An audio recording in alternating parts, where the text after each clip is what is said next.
ingeniero Ernesto Perdomo, ingeniero agrónomo egresado de la UCLA.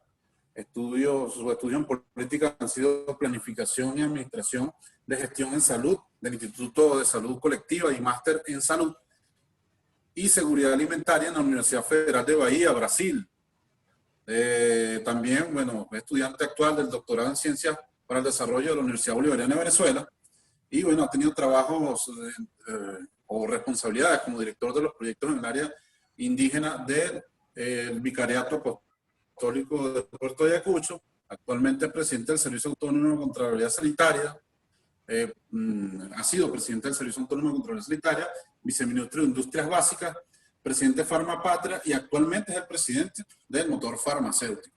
O sea que con él podemos entonces dilucidar parte de nuestras dudas acerca de la industria farmacéutica y su vinculación con el hecho de la economía política y la soberanía sanitaria. Bienvenido, Ernesto, adelante. Bueno, buenas tardes, gracias por la invitación. Es una invitación que se la debo, por supuesto, a la doctora Luisana. Me trajo amarrado para esta presentación. Ella se ríe por eso. Y entre ella y Rosy Carmata, bueno, estoy aquí dando, como dice, dando la cara. Es importante hacer la aclaratoria. Bueno, no soy una persona del mundo académico y eso es importante decirlo porque, bueno, tengo al frente vamos a decir, un grupo importante de personas que están en ese mundo. Vengo, vamos a decir, de la corrupción práctica más de la calle, confrontada, por supuesto, con el tema académico, pero mi experiencia está más en el, vamos a decir, en el mundo de la construcción práctica. Y bueno, intento, por supuesto, con esta presentación, intentar abordar un tema que es peliagudo, importante, que, bueno, cuando se habla de soberanía, es un concepto que está en la Constitución, y a partir de ahí, bueno, voy a hacer modestamente mi presentación y estaré presente para lo que ustedes consideren bueno, que pueda responder en este caso, ¿no? Bueno, arrancaríamos diciendo, y lo otro, bueno, tienen que ir disculpando porque poco tengo práctica con esto, pero adelante.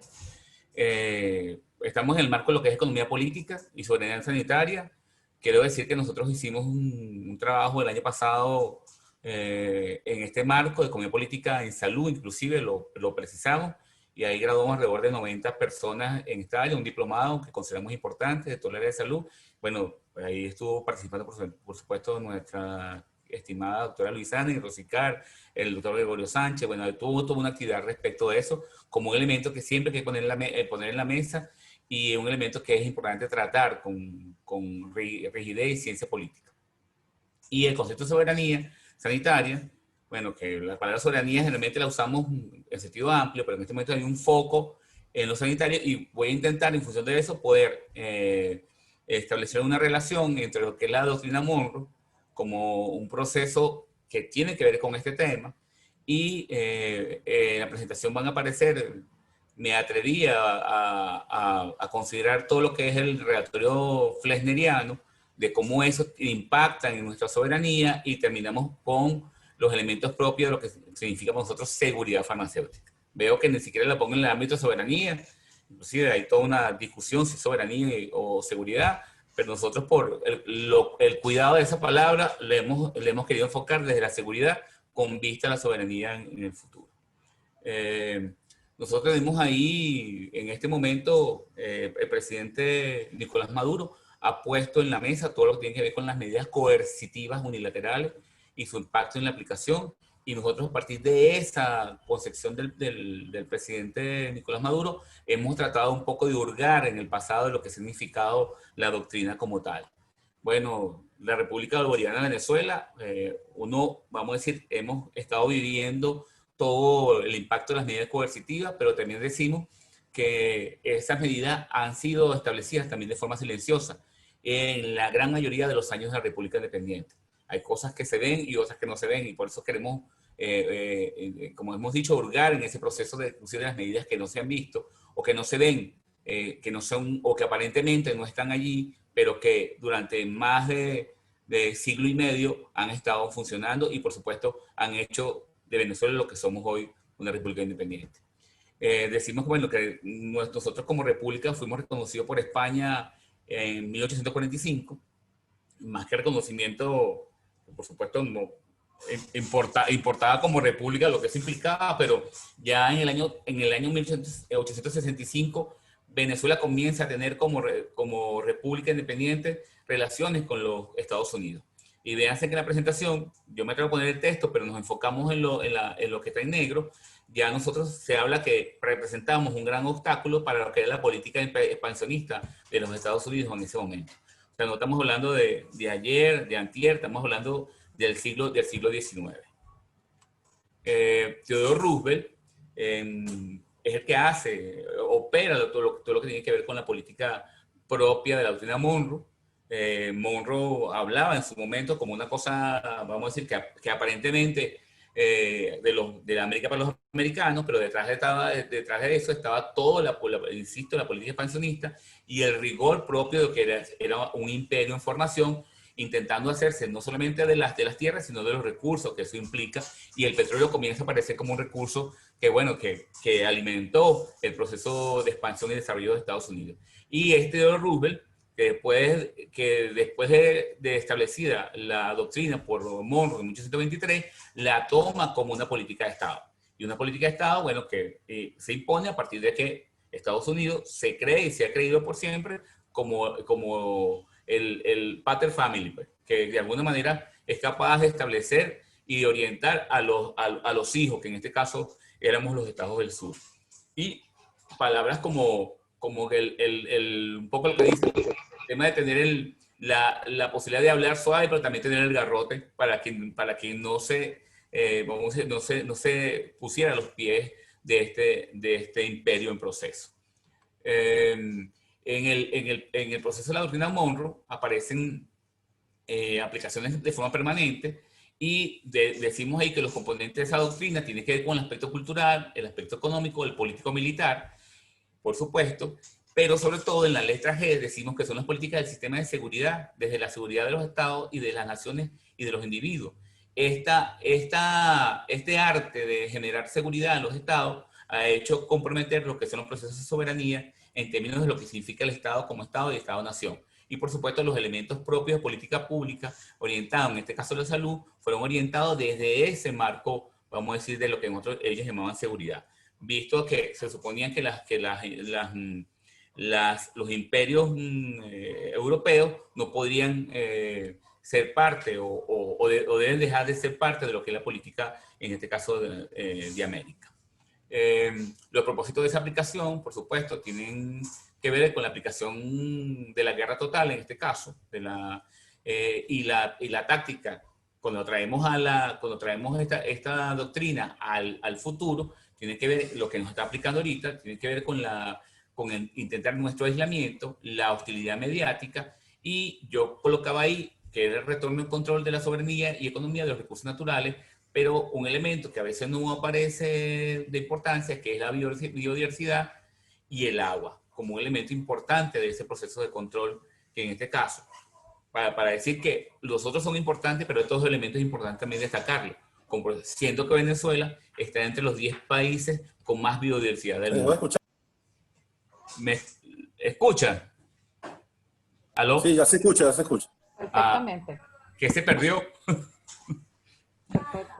Por eso es que me disculparan de antemano. Y sobre todo... Tranquilo, fueron 5 segundos nada más. Gracias. Veme ayudando.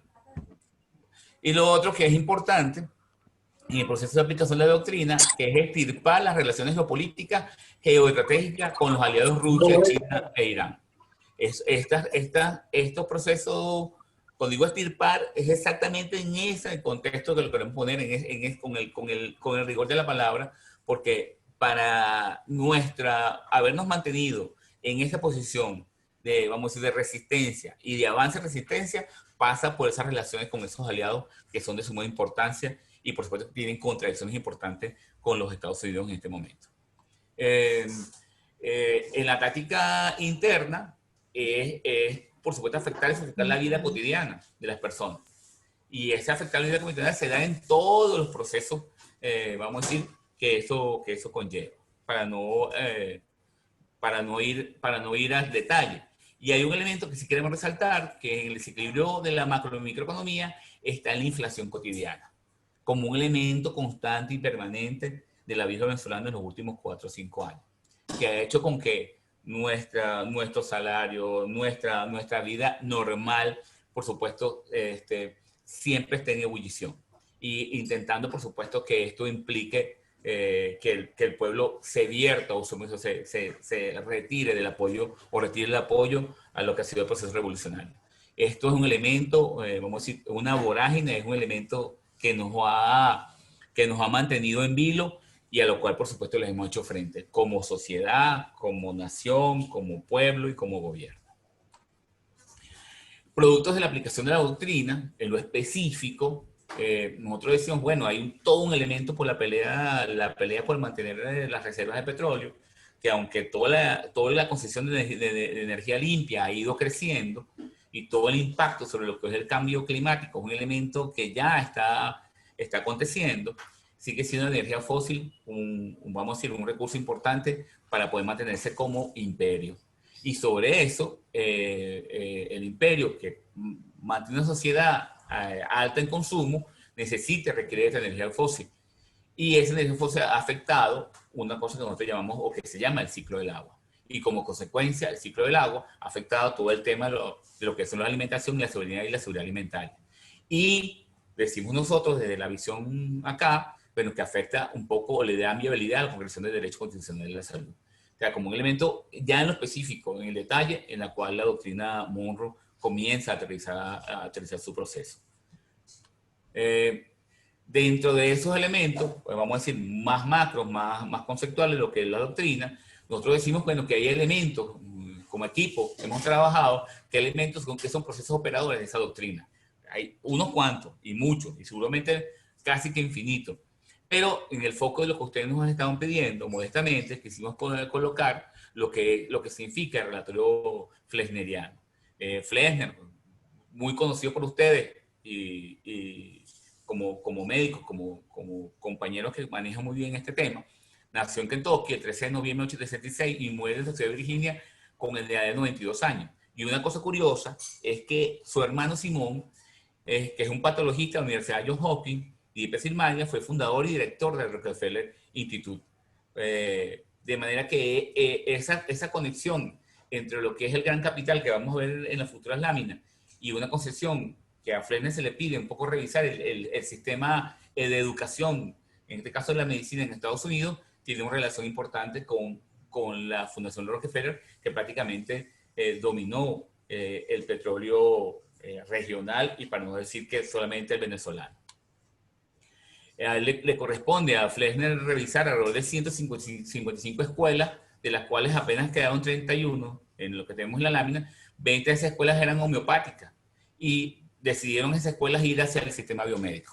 Cuando hablamos de sistema biomédico ya estamos hablando exactamente donde se inserta el complejo médico industrial y donde se inserta toda la política imperial de Estados Unidos. El germen es la raíz donde se inserta y por supuesto los conceptos de soberanía, intentando irme al foco de lo que ustedes nos están llamando a presentar, lo que tiene que ver con el tema de la soberanía y en este caso seguridad en todos los ámbitos comienza a tener unas raíces y comienza a germinar vamos a decir, el sistema biomédico comienza a ser el germen de lo que es nuestra política de antisoberanía, en este caso por parte de los Estados Unidos.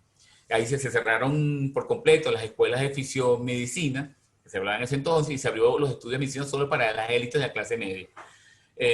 Dice, se asume la buena educación que médica determina tanto la cualidad de la práctica médica como la distribución de la fuerza de trabajo.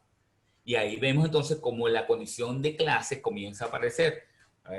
Para nadie es un secreto que estos modelos, inclusive los procesos de trabajo, donde tenemos un médico, tenemos una enfermera, tenemos un nutricionista, tenemos y bueno, el camillero, el portero, etcétera. Hubo toda una distribución de acuerdo a las clases, vamos a decir, sociales, dentro de ese proceso de, vamos a decir, reforma de la educación, y que se supone que ese proceso de distribución de las clases, donde las clases más pudientes conservan la punta, que en este caso convertirse en médico, en especialista, eso iba a mejorar lo que es el desempeño del servicio de salud y por consecuencia el estado de salud de las personas. Esa reconstrucción del nuevo sistema de salud médica basado en los principios tiene dos vertientes, tiene dos pies importantes, que son que las escuelas médicas deben estar basadas en las universidades y su programa deben tener una base científica. Dice, el estudio de la medicina debe estar centrado en la enfermedad de forma individual y concreta, puesto que considera un proceso natural y biológico. Las enfermedades se estudian en los hospitales. Por tanto, son la principal institución de transmisión de conocimiento médico. Lo social, lo colectivo, lo público y la comunidad no cuentan para el proceso de enseñanza de la medicina. Decimos hoy es posible conseguir esta visión. Son las necesidades de salud un punto de llegada o punto de partida para la educación médica y la política pública de salud. ¿Qué hacer? O sea, nos hacemos esta pregunta también como aprendices de ese proceso, porque pareciera que con todo lo que hemos trabajado este tema, ¿verdad? Y con todo lo que uno ha aprendido de ustedes este tema, bueno, hoy seguimos en un punto en el cual es importante considerar que hemos avanzado, por supuesto, no hay que, ¿cómo se dice? No hay que bajarle el telón a lo que hemos avanzado, pero que estamos en un punto donde esto es importante y un punto que puede haber retorno. Lo peligroso de esto es que estamos en un punto que puede haber retorno y hay una necesidad de mantenerse en ese proceso de lucha. Porque el modelo fresneliano, lo que tenemos, insisto, es el germen de lo que es el imperialismo y es el germen de lo cual nos permite tener soberanía sanitaria. Un hecho determinante, por supuesto, es que ya en pleno mediados del siglo XIX, la industria farmacéutica presiona para la concesión de la medicina científica, inclusive antes de que apareciera el relatorio Fleschner.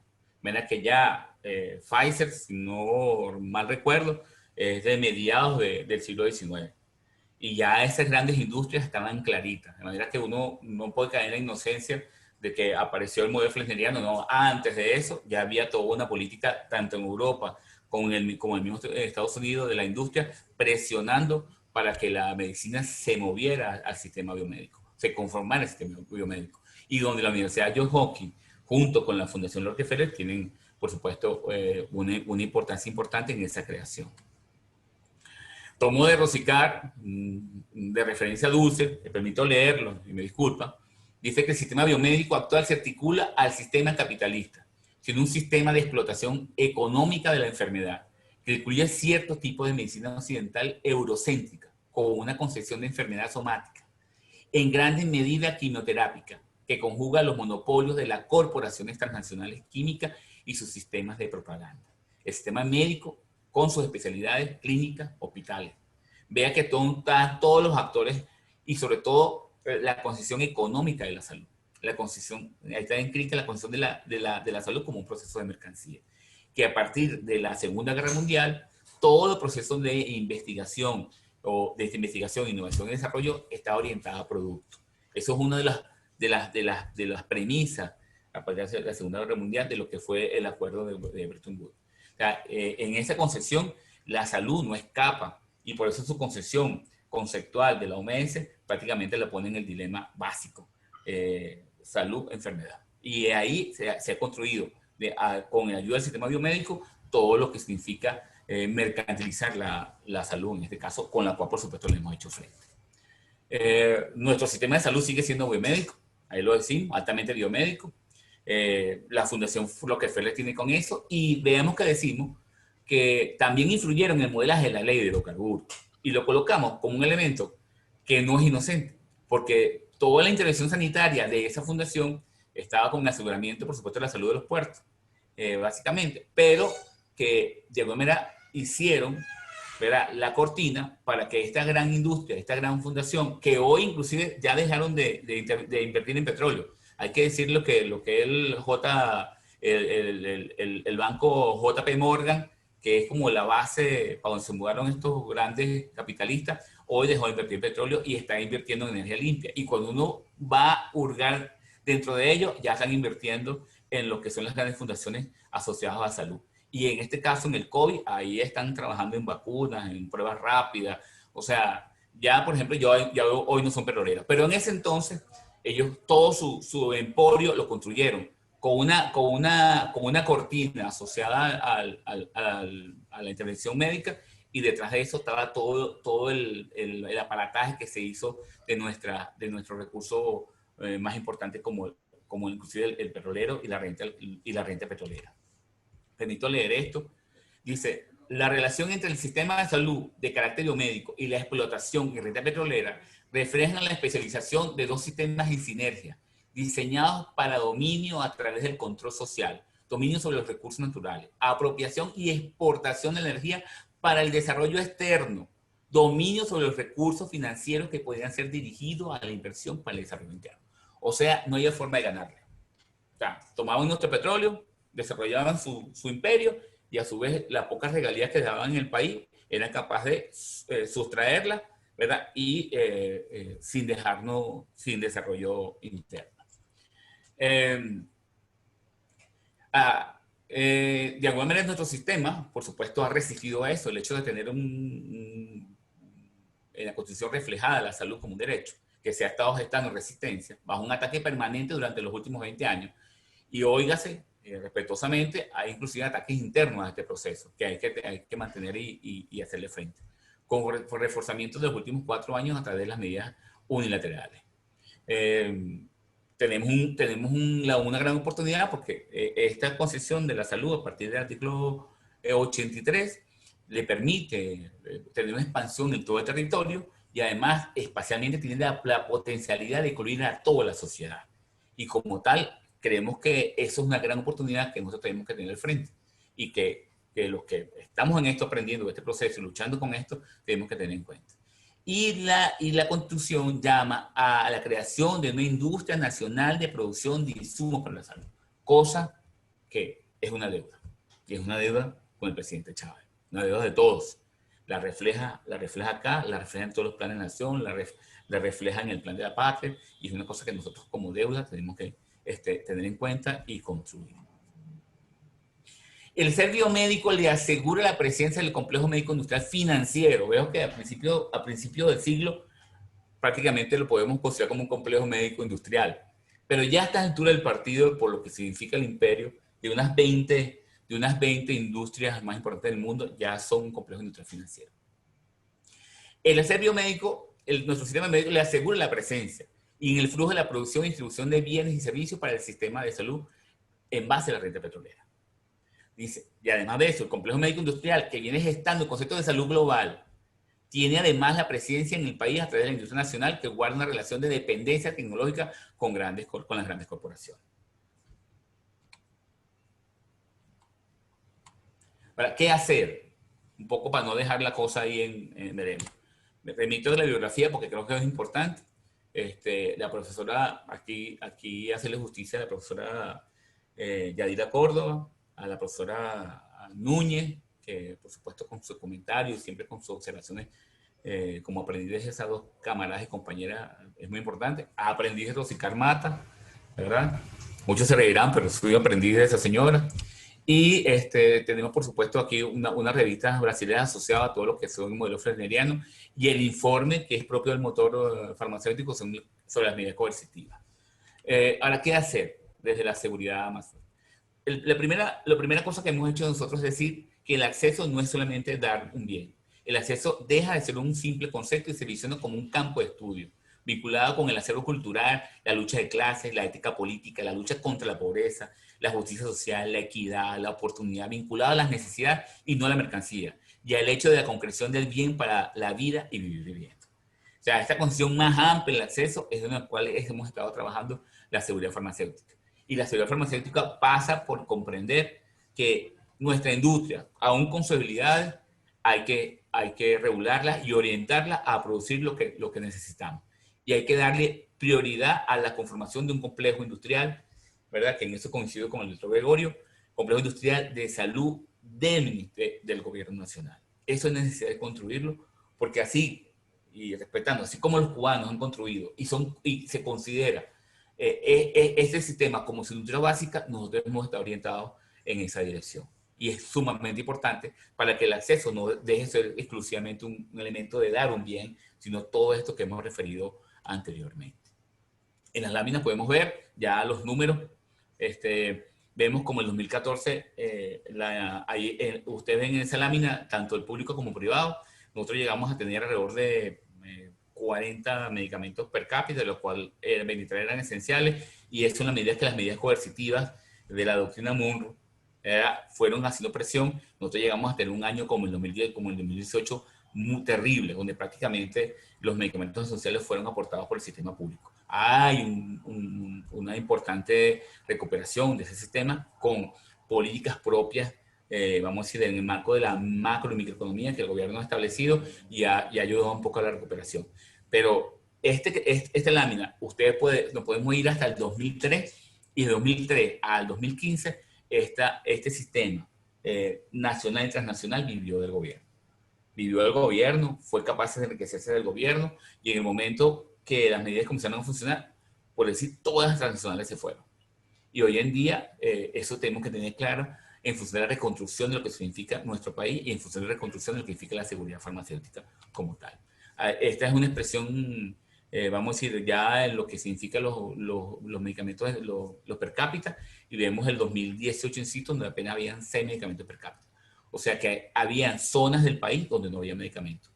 Y fue el Estado, que es la franja roja, que prácticamente se montó en el hombro todo el proceso de garantía del acceso a los medicamentos esenciales por las diferentes vías, en este caso por Farmapatria, en este caso por las consultas de barreventa, en este caso por las consultas, en este caso de la farmacia comunitaria, pero que garantizó el acceso a las comunidades de los medicamentos esenciales.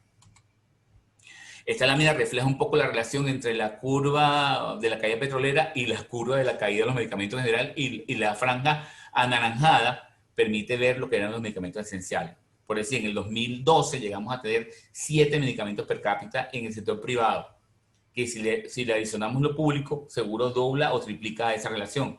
Pero ya hacia el 2015, 16, 17 y el 18 prácticamente había un medicamento esencial per cápita por persona, en este caso. Insisto, es la industria quien hace, es el sistema de salud público quien hace posible resarcir esta condición y enfrentar esta situación en la cual estamos mostrando como lámina. Vemos allí lo que es nuestra relación de dependencia, de la que decíamos. Ahí está establecido toda lo que nosotros llamamos el mapa, el banco de insumos, donde está relacionado las materias primas utilizadas y el origen utilizadas por nuestra industria. Y vemos que en este caso Estados Unidos, Alemania, Suiza, España, Inglaterra llegan a representar el 65% de la provisión de materia prima en nuestra industria. De manera que con apenas un botón nos quedamos sin medicamentos.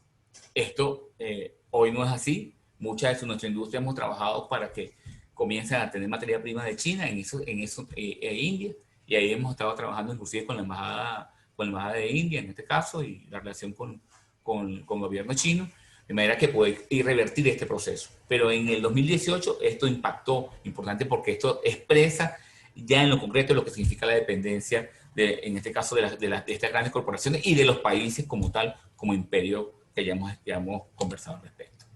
La seguridad farmacéutica, ¿cómo la vemos nosotros? Bueno, está compuesta, o sus grandes categorías de trabajo tienen que ver con el abastecimiento, con el acceso, con la dispensación, con el consumo y con la satisfacción. Este es un elemento que está en proceso, en proceso de desarrollo.